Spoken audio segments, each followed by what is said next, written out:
दरम्यान एक मोठी बातमी, छत्रपती संभाजीनगरच्या जिल्हा परिषद अध्यक्षपदाच्या निवडणुकीसाठी अवघे 2 दिवस शिल्लक असताना सत्तेच्या सारेपाटावर नवा ट्विस्ट बघायला मिळण्याची शक्यता आहे। कारण ज्यांच्यात विस्तवही जात नाही असे शिवसेनेचे दोन्ही गट म्हणजे शिंदे आणि ठाकरे गट एकत्र येण्यासाठी हालचाली करत आहेत। भाजपला सत्तेपासून दूर ठेवण्यासाठी दोन्ही सेनेनं एकत्र येण्याची तयारी केल्यानं भाजपच्या गुटात चिंतेचे ढग आहेत। विशेष म्हणजे शिवसेना भाजपमध्ये एकमत न झाल्यास आम्ही राजकीय संधी साधू असं म्हणत अंबादास दानवेंनी राजकीय बॉम्ब टाकून चर्चांना उधाण आणलेलं आहे।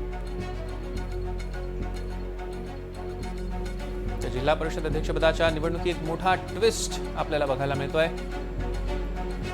दोन्ही शिवसेना म्हणजे शिवसेना शिंदे गट आणि ठाकरे गट एकत्र येऊ शकतात कदाचित।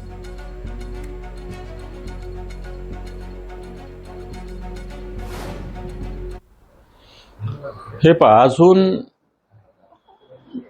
आता आमची परिस्थिती किंवा स्थिती अजून आमच्यातून गेलेले गद्दारांची जी शिवसेना आहे, गद्दार लोकांची जी शिंदे सेना आहे ती आणि भारतीय जनता पार्टीचं काय झालं आम्हाला माहिती नाही।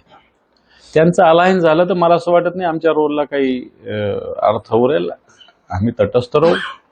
परंतु त्यांचं जर फाटलं तर मला असं वाटतं त्याच्यातून राजकीय दृष्ट्या काही संधी साधता येते का असा प्रयत्न निश्चित आम्ही करू।